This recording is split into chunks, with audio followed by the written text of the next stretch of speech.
किसी राज्य में एक राजा और एक रानी रहते थे। उनकी दो बेटियां और दो बेटे थे। उनकी एक बेटी का नाम अमावस्या और दूसरी बेटी का नाम पूर्णिमा था। पूर्णिमा बहुत ही धार्मिक स्वभाव की थी। वह हमेशा पूजा पाठ किया करती थी और गाय की सेवा किया करती थी। घर का सारा काम भी करती थी। लेकिन अमावस्या का पूजा पाठ में कोई मन नहीं लगता था। वह कभी भी न तो कोई पूजा करती, न ही कोई घर का काम करती थी। दोनों बहनें एक दूसरे से बहुत प्यार करती थीं। राजा रानी का व्यवहार भी पूर्णिमा के प्रति अच्छा नहीं था। वह अमावस्या को तो चाहते थे और अपने दोनों पुत्रों से भी प्यार करते थे, लेकिन पूर्णिमाशी को नहीं करते थे। धीरे धीरे समय निकलता है। राजा रानी के बच्चे बड़े हो जाते हैं। राजा अपने दोनों बेटों का विवाह कर देते हैं। अब बेटियां भी बड़ी हो रही थीं। फिर सभी लोग राजा से कहते हैं कि इनका भी विवाह कर दीजिए। राजा ने कहा, हाँ, विवाह तो करना है। फिर रानी ने राजा से कहा, पूर्णिमा का विवाह किसी बड़े घर में मत करना, क्योंकि इसे तो काम करना पसंद है, गाय की सेवा करना पसंद है, भजन कीर्तन और कहानियों में इसका मन लगता है, पूजा पाठ करना भी इसे अच्छा लगता है। अगर यह किसी बड़े घराने में चली गई तो वहां यह सब नहीं कर पाएगी, इसलिए इसकी शादी किसी गरीब घर में ही कर देंगे। राजा ने कहा, ठीक है। और राजा पूर्णिमा के लिए रिश्ता तलाशने लगा और अंत में एक गरीब और बहुत ही साधारण घर में राजा ने पूर्णिमा का विवाह तय कर दिया। तब रानी ने कहा, महाराज, अमावस्या भी तो शादी के योग्य हो गई है, इसके लिए भी वर देखिए। दोनों बहनों का विवाह एक साथ ही कर देंगे। राजा ने उसी गांव के राजा के बेटे के साथ अमावस्या का विवाह तय कर दिया। राजा ने रानी को बताया तो वह बहुत खुश हुई और मन ही मन सोचने लगी, अब देखते हैं कि ये पूर्णिमा गरीब के घर में कैसे रहती है। बहुत पूजा पाठ वाली बनती है, इसके भगवान इसकी क्या मदद करते हैं। फिर समय आने पर राजा ने अपनी दोनों बेटियों का विवाह कर दिया। अमावस्या को बहुत धन दौलत दी, लेकिन पूर्णिमा को कुछ भी नहीं दिया। पूर्णिमा के भाई भाभी उससे बहुत प्यार करते थे, क्योंकि वह अपनी भाभियों का काम में हाथ बटाती थी। लेकिन अमावस्या उन पर रौब जमाती, उनसे अपने काम कराती, इसलिए अमावस्या के प्रति भाभियों का ज्यादा स्नेह नहीं था। फिर अमावस्या और पूर्णिमा दोनों अपने अपने ससुराल चली गईं। एक बार की बात है, अमावस्या ने अपने घर में शिव चर्चा रखी। सबको बुलाया गया, लेकिन उसने अपनी बहन पूर्णिमा को नहीं बुलाया। पूर्णिमा अपने दरवाजे पर बैठी थी तो गांव की औरतों ने कहा, तुम्हारी बहन ने अपने घर शिव चर्चा रखी है, तुम नहीं जाओगी क्या? पूर्णिमा ने कहा, नहीं बहन, मैं नहीं जा रही, क्योंकि मेरी बहन ने मुझे बुलाया नहीं है, तो मैं कैसे चली जाऊं? तो गांव की औरतों ने कहा, नहीं बुलाया तो क्या हुआ, यह तो पूजा पाठ का काम है, तुम चलो हमारे साथ। गांव की औरतों की बात मानकर पूर्णिमा शिव चर्चा में चली गई। जब अमावस्या ने पूर्णिमा को देखा तो वह गुस्से से बोली, जब मैंने तुम्हें बुलाया ही नहीं था तो तुम मेरे घर कैसे आ गई? अब आ ही गई हो तो चुपचाप एक जगह बैठी रहना, इधर उधर मत घूमना। उसने पूर्णिमा की गरीबी का भी बहुत मजाक उड़ाया। पूर्णिमा की आंखों में आंसू बहने लगे। वह भगवान शिव से प्रार्थना करने लगी कि हे भगवान, मुझ पर आप कब कृपा करोगे? आखिर मेरा कसूर ही क्या है? क्या पूजा पाठ करना, गाय माता की सेवा करना और काम करना गलत है? भगवान, अब तो मुझ पर रहम करो। इस तरह वह भगवान से विनती करने लगी। शिव चर्चा पूरी हो गई और अमावस्या ने सबको प्रसाद दिया, लेकिन पूर्णिमा को प्रसाद नहीं दिया। वह वहां से बिना प्रसाद के वापस आ गई। वह रास्ते में सोचती है कि घर पर बच्चे प्रसाद मांगेंगे तो मैं उन्हें क्या कहूंगी। फिर उसके मन में एक विचार आया कि क्यों ना अपने भाई भाभी से ही मिलकर आ जाऊं। वह अपने पति और बच्चों को बताकर अपने मायके जाने के लिए निकल गई। चलते चलते उसे एक तुलसी का पेड़ मिला। वहां एक चबूतरा बना था, जिस पर एक बूढ़ी माई बैठी थी। उस बूढ़ी माई ने पूर्णिमा से कहा, बेटी, तुम कौन हो और कहाँ जा रही हो? तब पूर्णिमा ने बूढ़ी माँ को अपना परिचय दिया और फिर बूढ़ी माँ ने कहा, बेटी देखो, मेरा तुलसी का पौधा सूखा जा रहा है, इसमें थोड़ा जल डाल दो और चबूतरे की भी धुलाई कर दो तो थोड़ी ठंडक मिलेगी। पूर्णिमा ने बहुत अच्छे तरीके से चबूतरे को धोया, तुलसी में जल दिया और तुलसी की पूजा की। उसने बूढ़ी माँ को भी स्नान कराया और उनके चरण दबाए।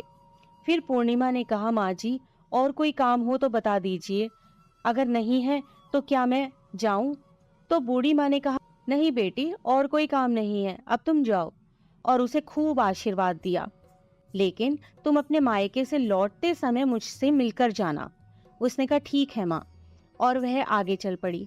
चलते चलते रास्ते में उसे एक शिव मंदिर मिला।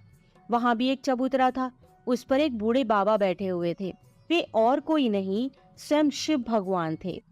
लेकिन पूर्णिमा उन्हें पहचान नहीं पाई। बूढ़े बाबा ने कहा, तुम कौन हो बेटी?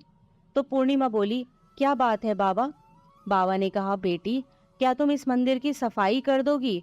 बहुत गंदा हो गया है, और चबूतरा भी धो देना। मेरे नहाने के लिए 2 बाल्टी पानी भर दो, तो तुम्हारा बहुत एहसान होगा। पूर्णिमा ने खुशी खुशी बाबा के सारे काम कर दिए और भगवान शिव की पूजा की। थोड़ा और आगे चली तो उसे काली माता का मंदिर मिला। काली माँ भी एक बूढ़ी माँ के रूप में वहां बैठी थी। काली माँ ने कहा, बेटी कौन हो? तो पूर्णिमा ने अपना नाम बताया और कहा, क्या बात है माँ जी? तो बूढ़ी माँ ने कहा, बेटी, जहाँ सब पूजा पाठ करके तो चले जाते हैं, कोई मंदिर साफ नहीं करता। देखो मंदिर कितना गंदा हो गया है, जरा इसकी साफ सफाई कर दो। पूर्णिमा ने मंदिर की साफ सफाई की और उसने काली माँ का श्रृंगार किया, पूजा की। उसके बाद बूढ़ी माँ को भी स्नान कराया और उसके हाथ पैर दबाए। फिर वह आगे बढ़ी तो एक नदी मिली। वहां भी एक बूढ़ी माँ बैठी थी और वह और कोई नहीं, स्वयं गंगा मैया थी। उन्होंने कहा, बेटी तुम कौन हो? तब पूर्णिमा ने अपना नाम बता दिया और फिर बूढ़ी माँ ने कहा, बेटी, यहाँ सब स्नान करके तो चले जाते हैं लेकिन कोई सफाई नहीं करता, तुम यहाँ की साफ सफाई कर दो। उसने वहां की भी साफ सफाई कर दी। फिर वह बूढ़ी माँ भी उसे आशीर्वाद देने लगती हैं। फिर वह एक नाव में बैठकर नदी के उस पार चली जाती है। नाव में फूल बिछे होते हैं। वो फूलों की नाव में बैठकर अपने मायके पहुंच जाती है। उसके भाई भाभी पूर्णिमा को देखकर बहुत खुश हो जाते हैं और उसकी खूब खातिरदारी करते हैं। फिर सब खूब बातें करने लगते हैं। सुबह जब ननद जाने को तैयार होती है तो भाभी ने उसे एक लाल साड़ी दी और कहा, नंद जी, इस साड़ी को पहन लो और हाँ, जल्दी जल्दी आया करो, बहुत दिनों के बाद आई हो। तो पूर्णिमा ने कहा, ठीक है भाभी, आप जब भी मुझे बुलाओगी मैं तभी आ जाऊंगी। और फिर पूर्णिमा ने खुश होकर वह लाल साड़ी पहन ली और श्रृंगार भी किया। भाभीयों ने थैला भरकर उसे धन और गहने दिए। पूर्णिमा घर से निकल गई। चलते चलते रास्ते में फिर वही नदी मिली और नाव में बैठकर वह नदी के दूसरे पार आ पहुंची तो वही बूढ़ी माँ मिली जो गंगा मैया थी। उन्होंने कहा, बेटी आ गई अपने मायके से? तो पूर्णिमा ने कहा, हाँ माँ जी। तब बूढ़ी माँ ने एक थैला दिया और कहा, इसे ले जाओ, मैं कहाँ रखती फिरूंगी, ये बहुत भारी है, और हाँ, इसे रास्ते में मत खोलना, अपने घर जाकर ही खोलना। पूर्णिमा ने कहा, ठीक है माँ जी, और वह वहां से चल दी। आगे चली तो काली माँ का मंदिर मिला। वहां भी वही बूढ़ी माँ बैठी हुई थी। उन्होंने भी पूर्णिमा को एक थैला दिया और अब उसके पास 3 थैले हो गए थे। वह कुछ आगे बढ़ी तो शिव मंदिर मिला। वहां बूढ़े बाबा के रूप में भगवान शिव बैठे थे। उन्होंने भी पूर्णिमा को एक थैला दिया। वह थैला लेकर आगे बढ़ी तो तुलसी माँ मिली। उन्होंने भी एक थैला दे दिया।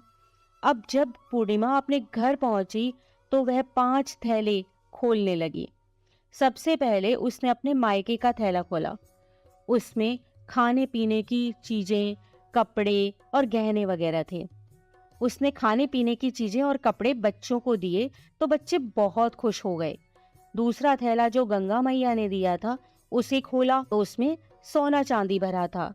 तीसरा थैला जो काली माँ ने दिया था, उसमें 16 सिंगार का सामान था। चौथा थैला जो भगवान शिव का था, उसमें सब खुशियां थी, धन संपत्ति सब कुछ था। पांचवा थैला तुलसी मैया का था। जब उसने उसे खोला तो उसमें चावल, गेहूं और हर तरीके का अनाज था। पूर्णिमा के घर अब किसी प्रकार की कोई कमी नहीं थी। धन संपत्ति और भंडार से उसका घर भर गया था। पूर्णिमा खुशी खुशी रहने लगी। एक दिन पूर्णिमा ने सोचा, क्यों ना मैं अपने घर शिव चर्चा कराऊं। फिर पूर्णिमा ने शिव चर्चा रखी, सबको बुलाया। वह अपनी बहन के घर भी गई बुलावा देने। जब अमावस्या अपनी बहन के घर शिव चर्चा में आई तो उसके घर में धन दौलत देखकर आश्चर्य में पड़ गई। फिर अमावस्या ने पूछा, तुम्हारे पास इतना धन दौलत और वैभव कहाँ से हो गया?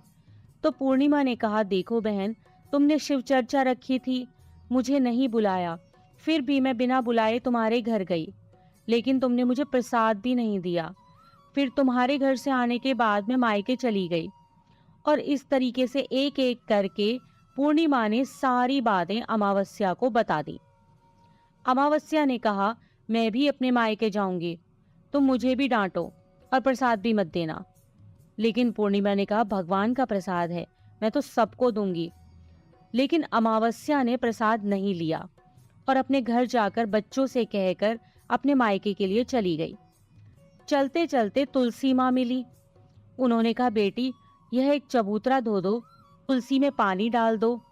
तो अमावस्या ने कहा, ए बुढ़िया, मैंने इतनी महंगी साड़ी पहन रखी है, जी गंदी हो जाएगी, मैं कुछ नहीं करूंगी। आगे चलकर भगवान शिवजी मिले तो उसने उनसे भी ऐसे ही कह दिया। उससे आगे काली माँ मिली तो उनसे भी यही कह दिया। और फिर गंगा मैया मिली और उनसे भी उसने ऐसा ही किया और उनका कोई काम नहीं किया। जब वह नाव में बैठी थी, नाव में कांटे थे, ये कांटे उसके पैरों में चुभ गए। फिर वह अपने मायके पहुंची। जब उसे भाभीियों ने देखा तो मुंह बना लिया, जे कहां से आ गई। अरे, पूर्णिमा के पास तो कुछ नहीं था, इसलिए उसे सब कुछ दिया, लेकिन यह यहाँ क्यों आई है? चलो कोई बात नहीं, अब आ ही गई है तो क्या कर सकते हैं। उन्होंने अमावस्या से कहा, आओ जीजी बैठो। अमावस्या खाना खाकर सो गई। सुबह हुई तो अमावस्या ने कहा, भाभी अब हम चलते हैं। तो भाभी ने कहा, ठीक है। तब अमावस्या ने कहा, भाभी, पूर्णिमा को तो आपने थैला भरकर सामान दिया था, मुझे कुछ नहीं। तो भाभी ने कहा, जाओ, तुम्हारे घर थैला पहुंचा देंगे। फिर अमावस्या चल दी तो गंगा मैया मिली। गंगा मैया ने कहा, आ गई बेटी? तो उसने कहा, आपने पूर्णिमा को तो थैला भरकर दिया था, मुझे कुछ नहीं दोगी? तो गंगा मैया ने कहा, ठीक है, जाओ बेटी, हम तुम्हारा सामान तुम्हारे घर भिजवा देंगे। ऐसे ही भगवान शिव ने, काली माँ ने और तुलसी माता ने कह दिया। जब वे घर पहुंची तो उसके आंगन में 5 थैले रखे थे। जब अमावस्या सारे थैले खोलती है तो किसी में मिट्टी, किसी में ईंट पत्थर, किसी में सांप बिच्छू थे। उसने अपना माथा पीट लिया और कहा, हे भगवान, हमें मायके में भी कुछ नहीं मिला और इधर भी कुछ नहीं मिला। फिर अमावस्या दौड़कर पूर्णिमा के पास जाती है और कहती है, तुझे इतना सब मिला लेकिन मुझे तो कुछ भी नहीं मिला। तो पूर्णिमा ने कहा, जब मैं मायके जाती हूँ तो भाभीियों की मदद करती हूँ, तुमने तो भाभीियों की मदद कभी नहीं की, तो भाभी तुमको क्या देती? गंगा मैया को भी तुमने ठुकरा दिया, शिवजी, काली माँ और तुलसी माँ, सबको ही तुमने ठुकरा दिया, इसलिए भगवान ने तुम्हें कुछ नहीं दिया। अमावस्या कहती है, बहन मुझे माफ कर दो, मैंने सदा तुम पर अत्याचार किए हैं, लेकिन इसमें मेरा कोई कसूर नहीं था। तुम मुझे भी विधि बतलाओ जिससे मैं भी भगवान की भक्ति करके सब कुछ पालूंगी। तो पूर्णिमा ने कहा, बहन देखो, 3 ही बातें हैं ज्ञान की। पहली, सब पर दया करना, दूसरी चर्चा करना और तीसरी है 108 बार ओम नमः शिवाय का जाप करना। बहन, भगवान ने जो 3 सूत्र दिए हैं वह प्रसाद के रूप में स्वीकार कर लो और हृदय में बसा लो। मैंने सच्चे मन से भगवान का पूजा पाठ किया, सबकी मदद की, सबका काम किया, इसलिए मुझे सब कुछ मिला।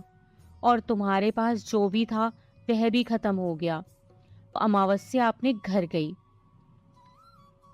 और खूब पूजा पाठ करने लगी और भगवान शिव से उसने मन ही मन माफी मांगी।